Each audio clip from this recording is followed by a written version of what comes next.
Okay, good day guys, no, mayroon kaming service dito na Samsung Wobble automatic washing machine. So ang history nito guys, habang naglalaba, huminto siya guys, no, bigla nag-stop yung washing. Then nung in-start nila, ayaw na mapindot yung start, no, hindi na siya mapindot. So ngayon ito guys, testing natin siya.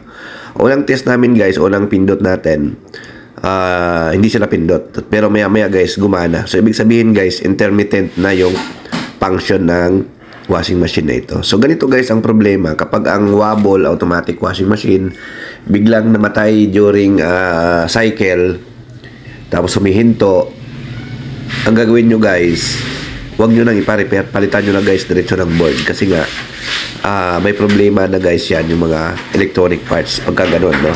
Basta pag namatay yan guys during the cycle, no, papalitan nyo na, no, ng board, kasi nga intermittent na yan guys pagka ganun. Yan.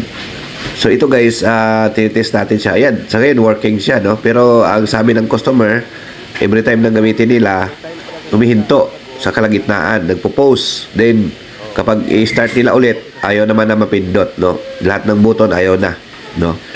So parang same ito guys sa start pause problem, no? Kaso ang problema nito, may time siya na gumagana. So ibig sabihin guys, hindi na natin siya i-repair, no? Kasi kung ito ay fixed na hindi na mapindot yung start post niya, tutulog lang, ibig sabihin mayroong lang parts na pwedeng palitan. Pero pag ganito guys na intermittent siya, na minsan gumagana, minsan okay, minsan hindi, no? So ibig sabihin palit board na tayo, no? So hindi naman ganoon kamahal yung board nito guys ng Samsung Wobble, no? Available yan sa amin kung kailangan nyo. Yan. So ang gawin namin dito guys, pinalitan na lang natin to ng bagong board. So ayan guys, bagong board na ang pinalit natin dyan, no? Para sigurado, no, para hindi na tayo pabalik-balik, no, kasi nga hindi naman ganun kamahal yung board nito.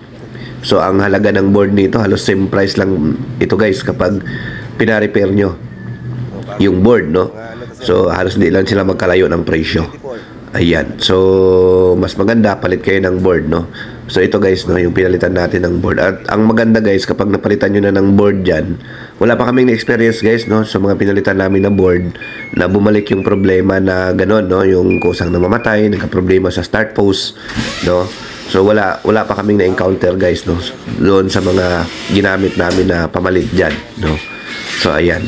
So available yan sa amin guys, yung parts. Kung kailangan nyo, message nyo lang kami, no. Kung ang Wobble nyo na ganitong modelo ay namamatay habang nasa cycle, palitan nyo na guys ng board, no. So maraming board yan na bibili. So ayan, working na ito guys, tinesting natin. So okay guys, no.